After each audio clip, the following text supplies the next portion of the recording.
বেশি প্রিয়। কতটুকুন প্রিয়? আল্লাহর রাসূল সরকারে দু আলম নবী বলেন হাদিসে নববীতে, আল কুরআনু আহাব্বু ইলাল্লাহি মিনাস সামাওয়াতি ওয়াল আরদি ওয়া মান ফীহিন্না। আল কুরআনু আহাব্বু ইলাল্লাহি মিনাস সামাওয়াতি ওয়াল আরদ। কুরআন আল্লাহর কাছে কেমন প্রিয়? আসমান আর জমিনের মাঝখানে যত সৃষ্টি আছে, আল্লাহ পাকের যত প্রিয় প্রিয় মাখলুক আছে, সৃষ্টি আছে, সমস্ত কিছুর চাইতে আল্লাহর কাছে আল্লাহর কালাম সবচাইতে বেশি প্রিয়। এজন্য খতিব আবু নাঈম সুয়ুতি তিনি বর্ণনা করেন আবু হুরায়রা রাদিয়াল্লাহু তাআলা আনহু থেকে হাদিস। আবু হুরায়রা রাদিয়াল্লাহু তাআলা আনহু বলতেছেন, আমার আপনার নবী সরকারে দু আলম আবু হুরায়রাকে ডেকে বলতেছেন, এরে আবু হুরায়রা, কোরআন পড়তে থাকো, কোরআন শিখতে থাকো, কোরআন শিখো, কোরআন শিখাতে থাকো, কোরআন পড়ো, কোরআন পড়াতে থাকো, পড়াতে থাকো, পড়াতে থাকো। এমন অবস্থায় যদি তোমার মৃত্যু হয়ে যায়, মালাকুল মাউত জমদূত এসে যায়, তোমার মৃত্যু হয়ে যায়, তোমার ওই কবর জিয়ারত করার জন্য আসমানের মালিক আল্লাহ আসমানের সমস্ত ফেরেশতাদেরকে পাঠায় দিবে। আল্লাহ তাআলা যেমনি ভাবে দুনিয়ার মানুষের জন্য খানায়ে কাবাকে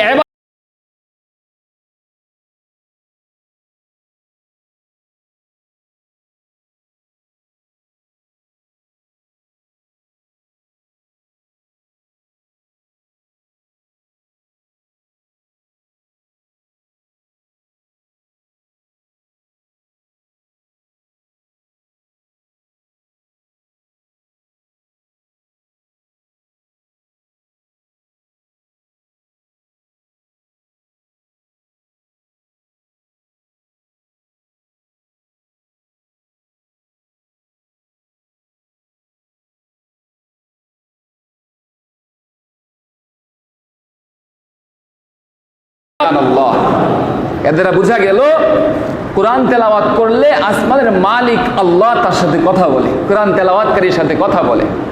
আর নামাজে দাঁড়াইলে বান্দা মালিকের সাথে কথা বলে, আসমানের মালিক আল্লাহ বান্দার কথা শোনার জন্য বান্দার কাছে চলে আসে। বলেন সুবহানাল্লাহ। কোরআনের ফজিলত কত! এই কোরআনের দ্বারা বান্দার সাথে সুসম্পর্ক সৃষ্টি হয়, সুসম্পর্ক সৃষ্টি হয়। মোহতারাম হাজরিন, এই কঠিন সময়ে আমাদের আল্লাহর সাথে সুসম্পর্ক দরকার আছে কি নাই? খুব দরকার আছে মোহতারাম হাজরিন। বাঁচার কোনো রাস্তা নাই, কেউ বাঁচাইতে পারবে না এই মহামারী থেকে, এই আযাব থেকে। ভ্যাকসিন বের হয়েছে, ভ্যাকসিন বের হয়েছে, কোনো লাভ নাই। আসমানের মালিক আল্লাহ আগেই বলে দিছেন কোরআনের মধ্যে, আমি তোমাদের অবস্থার পরিবর্তন করব না যতক্ষণ পর্যন্ত তোমাদের পরিবর্তন তোমরা তোমাদেরকে সঠিক না করবে, তোমাদেরকে তোমরা ঠিক না।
তো এরকম বার 100 বার আল্লাহকে জিজ্ঞাসা করছে, আল্লাহ তাআলা 100 বার এই প্রশ্নের জবাব দিছেন।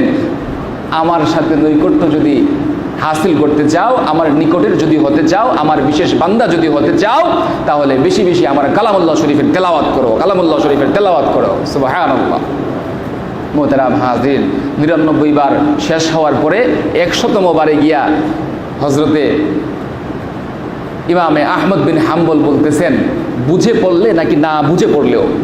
এবারে আসমানের মালিক আল্লাহ ডাক দিয়ে বলতেছেন, মধুর সুরে ডেকে বলতেছেন, আহমদ, হে ইমামে আহমদ, আমার কোনো বান্দা, আমার কোনো বান্দি যদি সহি শুদ্ধভাবে বুঝে পড়ুক অথবা না বুঝেই পড়ুক, আমার কালামুল্লাহ শরীফ